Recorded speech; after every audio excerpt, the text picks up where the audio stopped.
Gimana jadi partner atau mitranya Roh Kudus di segala umur kita? Roh Kudus itu ingin bermitra dengan anak kecil, orang tua, dan anak muda. Dan kalau Roh Kudus itu ada dalam kehidupan kita, manifestasi-manifestasi berikut ini akan nyata. Sebagai hasil doa, saya sembayang di hadapan Tuhan untuk jemaat kita, tua maupun muda. Waktu saya doa itu saya mendapatkan 3 pernyataan iman sebagai 3 poin sederhana yang Anda bisa bawa pulang ke rumah. Kisah Para Rasul pasal 2 ayat 17, kita akan memperoleh hikmat bagi setiap dekade hidup kita. Bunyinya, akan terjadi pada hari-hari terakhir, demikianlah firman Allah, bahwa aku akan mencurahkan rohku ke atas semua manusia. Maka anak-anakmu laki-laki dan perempuan akan bernubuat. Dan teruna-terunamu akan mendapat penglihatan-penglihatan. Dan orang-orangmu yang tua akan mendapat mimpi. Saya ulangi, akan terjadi pada hari-hari terakhir. Sekaranglah hari-hari terakhir itu. Sesudah Yesus naik ke sorga, maka sah disebut sebagai akhir zaman. Sudah. Demikianlah firman Allah, bahwa aku akan mencurahkan rohku ke atas semua manusia. Roh Kudus itu senantiasa tercurah, itu statusnya. Kalau kita di WA atau di chatting apps kita, ada orang yang memasang statusnya busy. Gak tahu dia lagi tidur enggak, pokoknya dia pasang status itu bahwa dia sibuk. Tidak bisa dihubungi. Roh Kudus bisa dihubungi, tapi kesibukannya tertera. Di ayat ini, Roh Kudus senantiasa tercurah di atas hati yang haus dan lapar akan dia. Dan Roh Kudus gak bisa dibatasi sama usia. Umur berapapun orang bisa menerima Roh Kudus. Bisa, meskipun manifestasinya beda. Saya gak pernah lihat sih, batita, anak di bawah umur 3 tahun bisa berbahasa lidah. Mereka bahasa Indonesia, Inggris, atau bahasa asal mereka aja, mereka belum bisa bicara kok. Masa diberitahu Tuhan bahasa rahasia sorga. Tapi anak kecil sudah dikasih firman dari mulutnya, kadang-kadang perkataan mereka itu dari Tuhan. Saya gak pernah lihat sih, belum pernah lihat anak umur balita berbahasa roh. Gak pernah. Tapi Roh Kudus gak bisa dibatasi dengan keterbatasan anak-anak kita.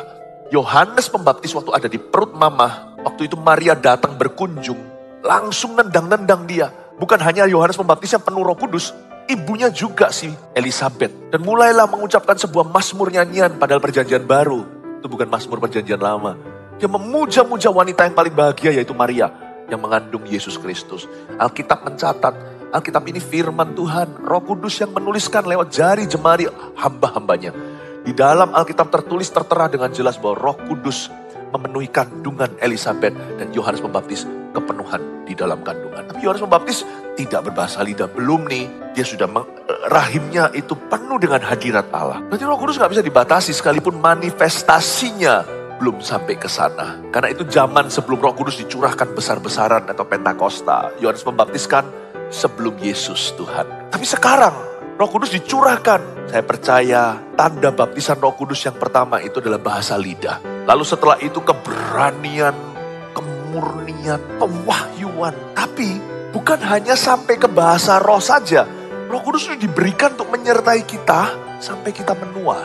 Dan Roh Kudus tidak ada tanggal kadaluarsa dan tidak ada tanggal produksinya, dia Alfa Omega. Jadi gak bisa kita itu batasi, anak kecil gak bisa ngalami roh Allah. Kita juga gak bisa berkata bahwa kita sudah terlalu tua. Roh Kudus diberikan ke kita sebagai pribadi, bukan hanya sebagai urapan, kuasa dan sebagainya. He's a person, diberikan kepada kita untuk mengiringi hidup kita di segala usia.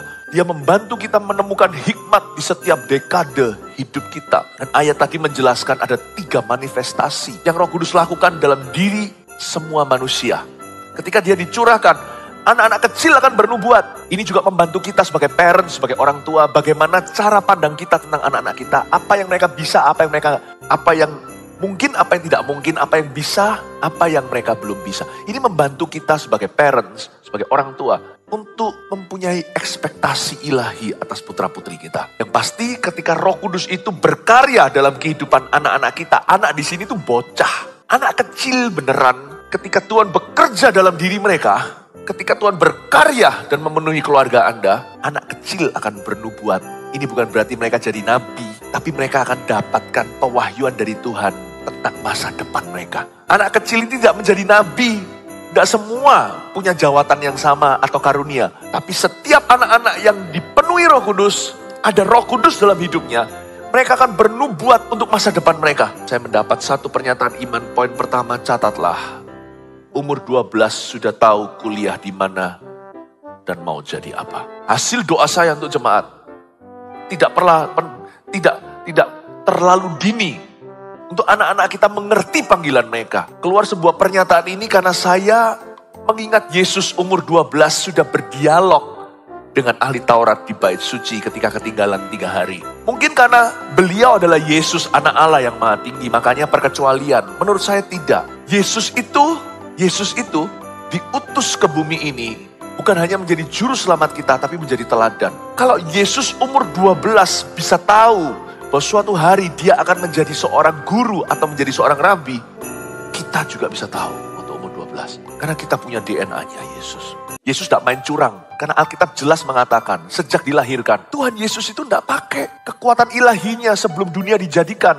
Malah di kitab Ibrani dikatakan, ia mengosongkan dirinya, mengambil rupa seorang hamba, menjadi sama seperti kita, setia dan taat sampai mati, bahkan mati di kayu salib. Yesus tidak semerta-merta, mentang-mentang dia adalah anak Allah, pakai cara supranatural selalu atau perkecualian. Tidak, ketika Yesus mau dibunuh oleh Herodes, Bapa berikan Yusuf mimpi, ayah pengasuhnya, untuk pergi sementara hengkang ke Mesir. Gak ada cerita bagaimana ada malaikat nampak di depan rumah, menghadang para tentara Herodes yang datang. Yesus pun melalui semua jalur hidup kita, supaya bisa menjadi juru selamat kita yang kekal. Berarti umur 12 kalau Yesus bisa, seperti ada sebuah pesan dalam firman bahwa umur 12 kita bisa tahu sesuatu. Samuel itu umur 6 mendengar suara Tuhan. Yusuf itu umur tidak sampai 17 dia dijual ke Potifar. Yusuf itu masih umur belasan sudah dapat mimpi bahwa suatu hari dia akan menjadi pemerintah dan kakak-kakaknya tunduk sama dia. Meskipun jalan hidupnya masih misteri, dia nggak tahu bahwa jalan ke situ melibatkan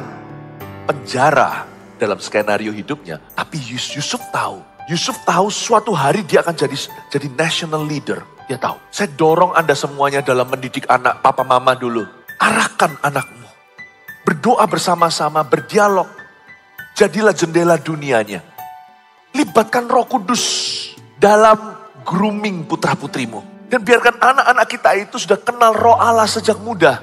Jangan kita remehkan, pokoknya kamu ikut sama papa mama pupuk bawang atau sebagai pemain cadangan aja ke gereja. Kalau gereja menyediakan voltage, misalnya anak-anak Anda kelas 4 sampai kelas 7 di antara itu. Belanin datang, sacrifice korbankan hari Sabtu. Karena di sini Sabtu pukul 1, bawa datang khusus ke situ. Segala sesuatu yang mendekatkan mereka pada Tuhan, membuat mereka kenal Roh Allah. Lakukan itu, belanin. Karena hanya ketika mereka itu dipenuhi Roh Kudus hatinya, mereka akan tahu masa depannya. Sebab anak-anakmu akan bernubuat. Saya dorong. Dan kalau di sini ada anak-anak muda yang usianya belasan tahun, jangan sia-siakan kehidupan. Jangan kita itu punya spirit yang sama seperti orang dunia. Semuanya serba prediksi, polling. Orang dunia at best yang terbaik mereka hanya punya perencanaan. Dan seringkali perencanaan mereka tidak terjadi seperti yang direncanakan. Mereka punya perencanaan, mereka punya logika. Kita punya Roh Tuhan, kita punya iman. Kita punya sepasang kuping, yaitu telinga rohani untuk mendengarkan remanya. Pakai orang muda. Jangan pernah berkata, aku masih umur 17 atau 16. Saya yakin umur 12 saja kita bisa tahu kok kita mau jadi apa. Mengacu pada Yesus, mengacu kepada Samuel, mengacu pada Yusuf. Kita tahu, masa Tuhan itu akan berlama-lama bocorkan sesuatu. Mungkin tidak bocor-bocor, karena memang kita tidak bergaul karib dengan dia. Kalau kita bergaul karib dengan Tuhan, Tuhan akan memberitahukan perjanjian. Alkitab mengatakan gini, Tuhan memberitahukan perjanjiannya kepada barang siapa yang bergaul karib dengannya. Kalau kita baca Yeremia pasal pertama, kita akan mengerti bahwa sebelum kau ditenung di dalam kandungan ibumu, aku sudah memanggilmu dengan namamu. Dan aku telah menetapkanmu menjadi seorang nabi bagi bangsa-bangsa. Kepada siapa kau suruh pergi, jangan gentar sama mereka. Kalau kamu gentar, aku akan gentarkan kamu di depan mereka. Masa Tuhan itu akan menunggu sampai kita umur 28 baru berbicara? Tuhan menanti-nanti anak kecil untuk mencari wajahnya. Umur 12. Kita sudah bisa tahu sebenarnya. Janganlah turunkan standarnya ayah ibu. Kebaktian seharian ini saya gak bisa ulangi ibadah sebelumnya. Semua khotbah saya saling melengkapi. Satu aja yang saya ulangi. Simple aja. Tugas papa mama itu mengintai untuk mereka. Kita tidak memutuskan untuk mereka. Hidup ya hidup mereka. Mereka harus hidupi. Tapi kita itu diberikan posisi inspirasi alias pengaruh. Sebelum mereka itu akil balik menjadi dewasa, kita tetap direktur utama hidup mereka. Kalau anak kita itu direktur yang masih diproses oleh Tuhan. Lain cerita kalau anak kita sudah dewasa, sudah lulus, sudah menikah gitu, mereka direktur utama, papa mama direkturnya. Jadi kalau mereka datang ke kita itu, mereka itu tanyanya gini, apa saran papa mama? Jangan kita itu enforce atau memaksa. Kalau anak-anak udah dewasa, udah punya keluarga sendiri itu lebih baik ngomongnya begini, papa mama saran. Tapi waktu mereka kecil, papa mama perintahkan. Gak mungkin kan anak sudah menikah kita kasih curfew, kamu jam berapa harus pulang, kita hanya bisa kasih saran. Kalau mereka sudah punya rumah tangga sendiri. Masa mereka mau berlibur kemana, kamu belum izin sama mama papa, gak mungkin kan? Papa mama bisa worry. Pasti kamu ke situ, kayaknya sih kurang aman loh di sana itu. Banyak sekali kejahatan. Nanti ya posisi kita akan berbalik ketika mereka sudah akil balik. Atau sudah dewasa lah. Atau sudah apalagi sudah menikah. Kita bukan lagi direktur utama. Kita jadi direktur saja. Tapi sementara sekarang itu mereka belum direktur utama. Kalau Anda kasih dirut itu kursinya ke mereka, diambil iblis malahan. Jangan. Orang tua terlalu dini percayakan direksi ke tangannya mereka. Sedangkan anak masih ingusan. Mereka masih belum punya pengalaman.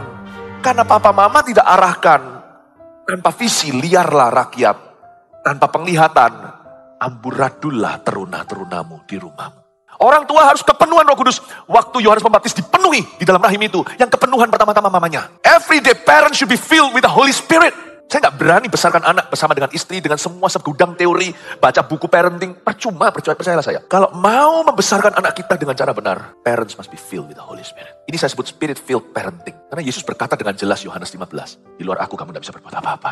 Paling lu punya teori. Saya dorong orang tua, kalau Anda peduli anak Anda mesti harus penuh dengan Roh Kudus. Saya kira dulu kalau anak masih kecil, saya perlu Roh Kudus untuk besarkan mereka. Saya sadari anak saya belum ada yang menikah, tapi sudah mulai dewasa. Satu mulai lulus, nanti sebentar lagi satu lulus. Semakin gede ya, semakin kompleks ternyata hidup manusia. Saya kira nanti setelah anak saya lebih dewasa, udah sekolah, udah lulus gitu, saya udah bebas. Udah gak ada tanggungan beban moral dan spiritual. Salah.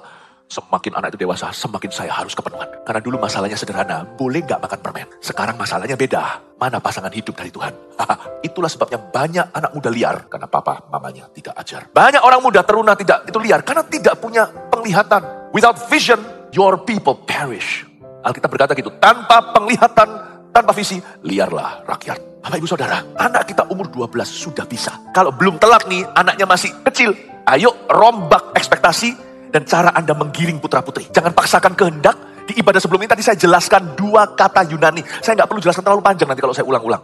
Dengarkan sendiri. Ada beda 2 kata Yunani di 1 Yohanes yang saya cover tapi tidak di ibadah ini. Waktu disebut anak dan anak, itu 2 level yang berbeda. Artinya, meskipun kita tidak bisa ambil keputusan untuk mereka, kita pengaruh terbesar dalam hidup mereka. Kalau kita tidak jalankan peran kita, dunia akan, percayalah, someone will influence your son if not you. Or your God. Kalau bukan Anda dan Tuhan Anda, somebody else will. Orang lain akan. Sebuah seruan dari gereja untuk orang tua berfungsi karena fungsional orang tua secara lahiriah tidak bisa tergantikan dengan hadirnya gereja. Gereja dan ortu itu saling melengkapi. Tidak bisa salah satu. Demikian pula gereja juga nggak bisa diganti sih dengan keluarga bahagia. Just because Anda punya keluarga yang rohani, takut akan Allah, lalu nggak butuh gereja. Keluargamu, itu bukan gereja. Bukan. Gereja itu sekelompok umat Allah yang dipersatukan oleh Roh Kudus yang di luar boundary atau di luar tembok keluargamu. Church is a separate entity. Church is from above. Kalau gereja itu semua harus keluarga itu saja disebut gereja. Berarti tidak perlu besi menajamkan besi, manusia menajamkan manusia. Kita bisa pilih sendiri. Buktinya kalau kita bergereja udah komitmen, kita diasah. Suka gak suka, kita komit untuk bersatu. Kita belajar untuk saling mengasihi. Kalau semua orang-orang yang kita kumpulkan, semua yang sudah cocok sama kita, itu bukan gereja, itu klub sosial. Atau itu adalah keluarga. Namun demikian, sebaliknya gereja tidak bisa menggantikan peran orang tua. Be spirit filled. Bapak ibu, be spirit filled. Terutama daddy, terutama ayah. Percayalah, jadi papa itu sulit sekali. Jadi suami itu sulit sekali. Lebih gampang jadi pacar. Makanya yang laki-laki di sini, be spirit filled. Penuhlah Roh Kudus sejak masih muda. Umur 12, kita sudah bisa tahu mau kuliah apa. Anak-anak muda sekarang yang sudah umur 15 belum tahu apa-apa. Bertobatlah. Bertobat bukan karena tuduhan. Bertobat karena kesadaran. Aduh, aku ketinggalan. Jangan sia-siakan hidupmu lagi. Kalau 3 tahun udah lewat, sekarang udah umur 15, masih belum tahu mau jadi apa. I think Anda punya PR, saudaraku, untuk mengejar ketinggalanmu dalam hadirat Allah. Masuklah ke dalam ruang doamu. Saya nggak minta Anda ikut-ikut sama saya, enggak. Saya itu umur 6, pernah didatangi Tuhan dan didatangi setan. Umur 6, saya ceritakan yang setannya tadi, sekarang saya ceritakan di ibadah terakhir ini, Tuhannya. Saya itu melek mata, nggak tahu itu namanya penglihatan, itu open eye vision, atau penglihatan itu ada macam-macam, bukan tipe yang kita mimpi dari Tuhan, bukan. Ini saya matanya melek, sampai melihat, sampai saya ditampar-tampar pelan sama mama. Mama saya takut kalau saya step lagi, karena saya itu sejarahnya dulu kejang-kejang. Saya ditampar-tampar gini loh. Philip, kenapa bengong? Saya melihat ada satu batu besar bergulir ke arah saya. Tapi gak takut, aneh itu. Saya bergulir, gak takut. Saya merasa itu batu kalau kena saya dilindas, saya pasti akan penyet. Saya pasti akan gepeng.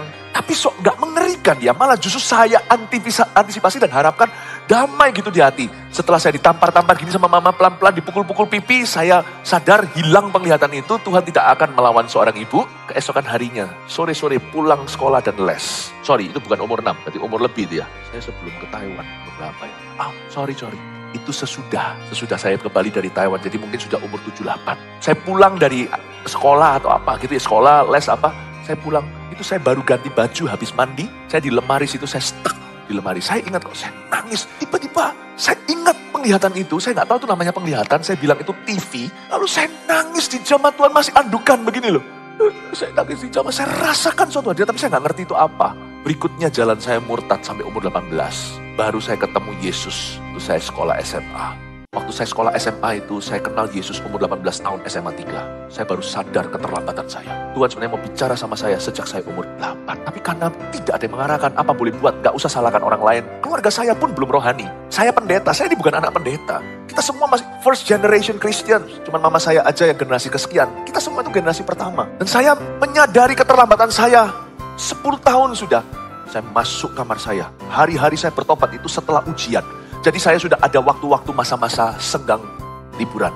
Sebelum saya pulang ke Indonesia, biasanya setiap musim panas di sana, saya mesti pulang ke sini 2-3 bulan. Saya itu di Kanada waktu itu, di waktu-waktu sebelum jatuh, waktu saya harus terbang. Masih ada berapa hari, saya sering mengunci diri saya sendiri di kamar. Gak usah contoh ini ya. Dan saya doa cari wajah Tuhan. Umur 18 tahun. Lapar-laparnya anak muda itu sekali-kali saya puasa. Tahu gak? Di usia itu lebih gampang doa daripada puasa. Karena perut ini jurang tak bertumbuh. Saya makan dulu yang namanya super mie itu bisa 7 bungkus sekaligus. Jadi bayangin, perut senantiasa lapar, tapi saya lebih lapar rohani. Sekali-kali saya puasa, gak boleh terus-terusan karena saya masih bertumbuh. Tapi waktu saya puasa sungguhan. Waktu itu untung belum zamannya handphone, tapi telepon saya cabut kabelnya karena gampang teman saya masuk ke ruangan saya. Meskipun hanya suara. Saya hanya mau dengar suara Kristus. Saya mau tanya sama Tuhan, Lord, kalau Yesus bisa dialog dengan ahli Taurat. Samuel dengar suara Allah umur 6. Yusuf tahu dia akan jadi apa waktu belasan. Reveal to me. Nyatakan kepada aku. Di situ saya dilawat Roh Kudus. Pernah sekali saya berdoa waktu saya melek mata saya. 5 jam lewat dan saya gak ketiduran. Di sini mungkin ada yang merasa bisa bersaing. Saya juga pernah 8 jam baru melek. Karena aminnya nanti besok pagi. Enggak, 5 jam dalam kondisi saya berlutut. Makanya saya sedih ketika lutut saya ada masalah. Saya gak bisa berlutut kayak gitu lagi. Dulu saya berlutut itu 5 hours. Gak kalah sama orang Korea. 5 hours. Tersungkur gitu. Saya minta sama Tuhan nyatakan pada aku. Makanya hari ini kalau saya bicara soal doa, saya lihat anak-anak muda yang gak bisa berdoa. Terpaksa saya hina. Sorry ya, jangan tersinggung generasi strawberry dalam hadirat Allah. I was 18. Saya umur 18 tahun. I prayed for 5 hours sekaligus. Berdoa berlutut di situ dan mencari wajah Allah. Saya berkata, Lord, reveal to me. Saya gandeng tangannya Roh Kudus. Andai kata Roh Kudus punya tangan yang kelihatan. Saya sudah gandeng, saya sudah tarik. Itu kalau ada bajunya itu pasti yang namanya sleeve atau lengan pakaian baju Tuhan itu sudah sobek koyak. Karena saya tarik begitu keras 5 jam. Saya berkata, I'm not letting you go. Aku tidak akan lepaskan hingga engkau reveal to me. Hingga engkau menyatakan kepada aku hidupku. Aku tidak perlu tahu masa depanku. Aku akan nikah sama siapa. Yang ku tahu adalah aku tidak mau pacaran sembarangan. Pokoknya aku janji dan bernasar sama Tuhan.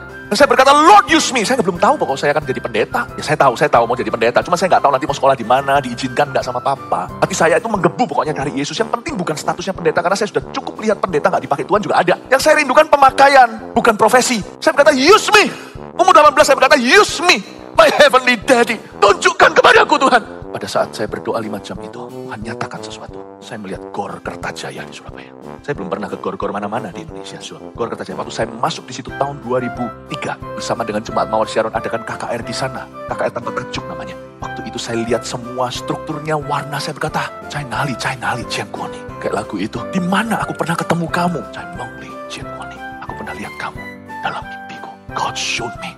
I was 18. Apa yang akan terjadi nanti 2003 ketika saya berumur berapa berarti? Lupa saya umur saya. Umur berapa berarti itu ya? Banyak pokoknya. Bapak Ibu Saudara, the Holy Spirit can reveal to young people. Ini satu pesan yang saya sampaikan. Bahwa orang muda tidak perlu Anda meraba-raba apa yang di depanmu. Meskipun kita tidak tahu segala sesuatu, yang maha tahu hanya Allah. Tapi kalau kita mencari Tuhan dan bergaul karib dengannya, Tuhan akan memberitahukan perjanjian. Amin Bapak Ibu, saya kasih UMR-nya. Saya percaya, ini memang tidak, ini poin pertama ini adalah sebuah pernyataan iman hasil doa ya. Firman saya sudah jelaskan, ini pernyataan iman sebagai tafsiran. Ini tafsiran bahasa lidahnya. Waktu saya berdoa, umur 12, you sudah bisa tahu mau kuliah apa. Paling tidak samar-samar udah tahu. Oke, dengan standar ini mari kita tolak ukur. Umur 12, anak Anda bisa tahu mau jadi apa. Makanya itu pakai semua fasilitas ilahi yang ada. Apa yang terjadi kalau Roh Kudus bekerja dalam diri anak muda? Tadi saya sudah ceritakan lewat kesaksian. Anda lihat ayat berikutnya, dan teruna-terunamu akan mendapat penglihatan-penglihatan. Kenapa Tuhan itu bekerja sejak masa muda seseorang? Karena yang Tuhan mau amankan dan selamatkan adalah usia 30 nanti. Saya dapatkan sebuah rema, bukan rema dari ayat Alkitab, tapi rema dari tafsiran yang saya dapatkan waktu membaca Alkitab dalam sikap doa sebelum saya khotbah hari ini. Nomor 2. Ini karya Tuhan, maksud Tuhan di balik pekerjaannya di antara orang-orang muda. Umur 30. Sudah bisa memimpin dengan visi yang matang. Umur 30. Waktu kita menyerahkan masa muda kita, yang diperdebatkan antara Tuhan dan setan, antara kerajaan terang dan kuasa kegelapan adalah your 30 years of age. Umur 30 gak ada yang sakral. Kalau saya bilang 30 jangan saklek. Janganlah secara harafiah sacap atau 30. 30 itu juga bisa 30-ish atau sacapan 30-an. Tapi usia ini usia yang krusial. Usia yang sangat penting sekali. Karena di umur 30 biasanya the age of becoming. Usia menjadi. Biasanya kalau orang-orang dunia berkata, oh sudah jadi orang ya. Ini usia menjadi itu umur 30. Pada waktu umur 30 Yesus dirilis sebagai Mesias, di launching atau diluncurkan public ministry atau pelayanan publiknya. Yesus dinyatakan pada dunia pada waktu umur 30 pas. Waktu itu di sungai Yordan, tampaklah langit terbuka, ada suara berkata, inilah, disitulah Yesus punya pelayanan diluncurkan. Daud umur 30 jadi raja, 16 bunuh Goliat, belasan tahun kemudian baru naik tahta. Umur 30 dia diurapi, became king. 37,5 dia menjadi raja atas seluruh Israel karena 7,5 tahun dia memerintah di Hebron. Dia diurapi dulu di Hebron, nanti dia diurapi oleh seluruh bangsa Israel sisanya, dan dia memerintah selama 40 tahun. Yusuf umur 17 masuk ke penjara gara-gara Potifar salahi. Umur 30 dia keluar sebagai perdana menteri. Kenapa banyak orang umur 30 sekarang bermasalah? Karena masa mudanya tidak sungguh-sungguh dengan Tuhan. 30 adalah the age of becoming. Tapi justru di umur 30 banyak orang mengalami pekerjaan setan yang gila-gilaan. Karena itu masa muda jangan dipakai untuk dugem. Jangan dipakai untuk clubbing. Kan Anda kejar kilometer 30 itu. 30 itu the age of becoming. Usia jadi 30. Yusuf jadi Perdana Menteri. Di usia 30 itu harusnya kita mengalami. Bukan berarti tidak mengalami masalah. Jangan salah loh ya. Umur 30 bukan the age of problem free life. Atau kehidupan yang tidak ada masalah. Bukan. Umur 30 juga bukanlah usia financial freedom. Atau sering digembar-gemborkan oleh dunia. Kebebasan kemerdekaan finansial. Gua jadi kaya raya. Bukan. Umur 30 adalah umur di mana kestabilan mulai masuk dalam hidupmu. Dan kepemimpinan. Kepemimpinan itu beda-beda tiap orang. Tapi Anda mulai bisa memimpin orang secara signifikan, itu di umur 30. Bukan hanya memimpin orang secara signifikan, Anda punya visi yang mapan, visi yang kau bawa mati, dan visi yang akan kau wariskan. Umur 30 nggak boleh baru cari jati diri. Nanti umur 40-nya, ada krisis tengah baya. Biasanya suka pakai polos, sekarang pakai merah berbunga-bunga. Umur 45, kepingin istri muda. Ini masalahnya, lifestyle penyakit ini. Ini bukan penyakit yang tiba-tiba di tengah-tengah jalan lalu orang itu menghilang. Enggak, itu ada oyot, ada akarnya. Kalau kita ikut Roh Kudus, nggak ada krisis masa setengah baya itu. Nggak ada. Karena waktu saya sendiri secara pribadi bersaksi waktu saya sampai di umur 30 itu. Saya punya visi misalkan sibuk gereja. Ya itu yang saya akan hidupi sampai sekarang. Semoga tidak akan pernah keluar dari jalur doakan. Itu yang saya bawa mati nanti. Dan saya wariskan. Udah gak neko-neko. The after 30 itu. Bukan life begins at 40. To me life begin at 30. Gak mapan. Gak mencoba-coba. Sisanya dari 30 itu menyempurnakan urapanmu. Sehingga kita mengalami sejahtera dari Allah. Amin Bapak Ibu. Tapi umur 30 banyak orang malah hancur. Hubungannya juga gak mateng, gak kuat. Umur 30 baru mikir tentang bertobat. Waduh telat. Pastor Philip gimana dong ini? Saya ini gak relevan buat saya. Saya sekarang umur 33 nih. Saya baru aja bertobat tahun ini. Ya sudah. Umur 33. Kan bukan berarti kita itu kaku, harafiah, saja. Kalau 33 ya, jangan main-main lagi sampai 40 kan. Mari kita sungguh-sungguh bangun sesuatu yang kekal sifatnya. Menuju ke 40. Gak ada lah, usia sakral itu gak ada sebenarnya. Ini semua adalah patokan iman. Nah, sekarang orang-orang tua apa perannya? Kalau kita ini, apakah kita bisa pensiun? Yang namanya pensiun itu bisa kalau posisi bekerja. Tapi pensiun itu nggak bisa terjadi dalam hal kerohanian dan pengaruh. Orang tua itu makin tua, makin dibutuhkan oleh anak-anaknya. Percaya nggak? Anak, siapa merasakan kalau semakin tua, kita ini semakin kompleks hidupnya ya. Zaman-zaman dulu waktu masih remaja itu lebih gampang sebenarnya. Memang ada tekanan sebaya, peer pressure namanya. Waduh, kalau ada yang gak suka sama kita gak dianggap, kita gak masuk ke klubnya, itu rasanya kayak kiamat gitu loh. Kalau apa kata teman-teman kita, kalau kita sekarang kan acu tak acu, yang penting bisa hidup esok hari ya kan. Hidup kita tuh semakin kompleks, semakin tua. Lebih banyak yang kita pikirkan. Saudara tahu gak? Mau tahu apa yang paling langka ketika kita menua? Orang yang lebih tua dan lebih bijaksana dari kita. Itu kita cari. Kadang-kadang kalau kita mengalami masalah itu kita berpikir, siapa yang tahu solusinya ya? Siapa bisa nasihati aku? Untung-untung kalau kita punya bapak rohani atau kita punya bapak sungguhan yang sungguh-sungguh bijak. Rasanya itu kepingin menjadi tempat curhat, tempat wejangan hikmat. Kalau bisa itu kita kepingin sekali dialog gitu, dan dapat sesuatu. Sebagai hamba Tuhan juga sama loh pergumulan. Gak gampang, sebagai hamba Tuhan malah gak gampang. Gak semua hamba Tuhan begitu. Tapi di dalam dunia gereja itu tricky sekali. Kadang-kadang saya itu merasakan kayak, aduh gimana. Kalau bisa ya, ini angan-angan, ini gak mungkin terjadi, ini fantasi. Kalau bisa saya punya waktu setengah jam sama Paulus, Rasul Paulus. Saya mau tanya, sudah saya beberkan pertanyaan. Gak mungkin kan dia sudah mati. Atau Rasul Petrus gitu. Ingin ngomong sama Timotius. Pak Tim, Anda kok bisa takut-takut malu? Pernah gak ngerasa ya, mau khotbah itu rasa bergetar, khotbah lalu khotbahnya jelek itu rasa gimana, hatinya rasanya gak maksimal. Pernah? I really want to hear from you, but they're dead. I cannot ask my spiritual children, because they can't take comfort from me. Saya gak bisa tanya sama anak-anak rohani saya, karena mereka saya hiburkan. Karena anak kepingin ya, yang lebih tua dan lebih bijaksana, yang tidak punya agenda tersembunyi sama kita, yang tidak akan kianati, tidak akan cerita-ceritakan masalah kita kalau kita konseling sama dia, yang tidak punya persaingan dengan kita. Orang sukses. Saya nggak ngomong saya sukses ya, tapi saya hanya bilang orang sukses, bukan saya nih. Orang sukses itu punya loneliness sendiri. Di dalam food chain atau di dalam mata rantai, seperti hukum rimba, orang yang paling atas itu paling lonely. Dia turn to who? Misalkan, siapa gitu. Masa mungkin ngomong sama orang sebidang? Iya kalau tulus, nggak semua orang tulus seperti Yesus. Kalau ngomong sama orang sebidang, malah justru dimanfaatkan gimana? Susah. Kadang-kadang kalau kita pikir ya, andai kata ada satu orang muda ada banyak. Andai kata ku temukan satu orang yang bijaksana, bisa pegang rahasia, mengasihiku tanpa syarat, bisa memberi nasihat. Dan dia sendiri membuktikan, kalau saya pernah maju segini, dia sudah pernah melakukan lebih dari itu sehingga memenangkan respekku. Kalau kita ketemu orang gitu, langka Bapak Ibu. Itu yang disebut orang tua yang mendapat mimpi. Dia bisa dia bisa menafsirkan mimpi baik, mimpi burukmu. Dia sendiri punya mimpi dan dia tahu sebelum Anda beriman, dia sudah lihat potensimu. Dia punya mimpi dalam hidupmu. Dan dia punya mimpi itu inspirasi, visi atau penglihatan pada teruna. Tahukah apa yang paling langka? Semoga di setiap keluarga atau di family tree atau di pohon keluarga Anda dan saya selalu ditemukan orang majus satu minimal di situ.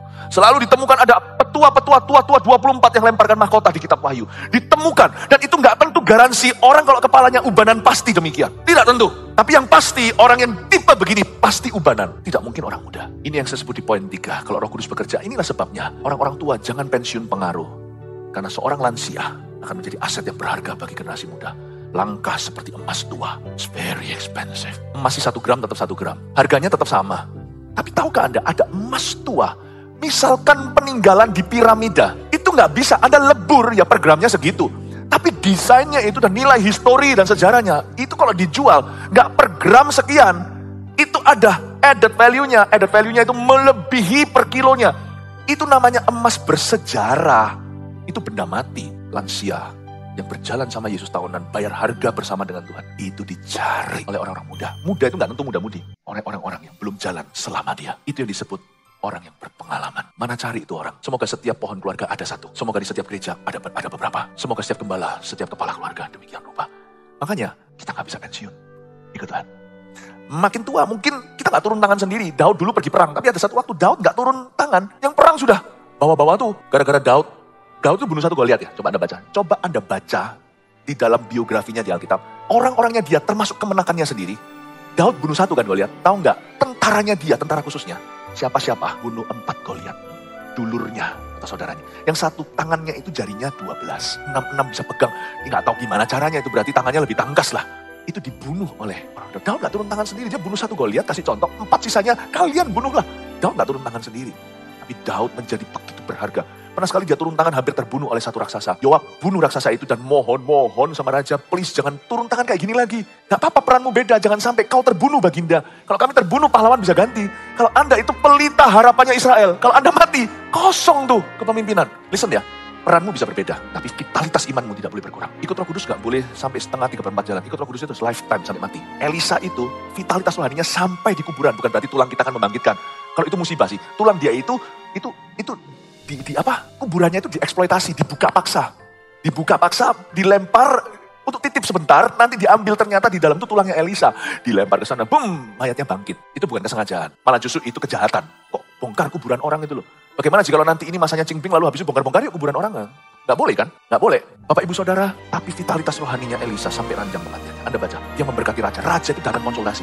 Jadilah orang itu yang diingini suatu hari oleh muda-mudimu. Dan muda-mudi yang lebih banyak lagi. Hiduplah demikian rupa hingga uban rohanimu terasa. Supaya suatu hari kelak Anda tidak akan pernah tahu. Tuhan bisa pakai nasihatmu, pengaruh, teladanmu. Dan Tuhan bisa pakai ministry pelayananmu. Bisa memakai sumbangsimu untuk menyelamatkan satu negeri. Siapa tahu tidak bisa pensiun. Makanya di gereja kita senior kita rayakan. Senior harus bangkit. Tidak ada orang boleh tunggu mati atau kuburan di gereja kita. Semua kita ini diarahkan pada kebangkitan, bukan kuburan. Kematian hanyalah sebuah pintu yang harus lalu. Tapi kita semua itu fokus ke pemakaian. In the blink of an eye, dalam sekejap mata, kebangkitan. Bapak ibu saudara, Tuhan memberikan mimpi kepada tua-tua. Bermimpilah. Jadilah aset yang berharga dan langka bagi generasi muda.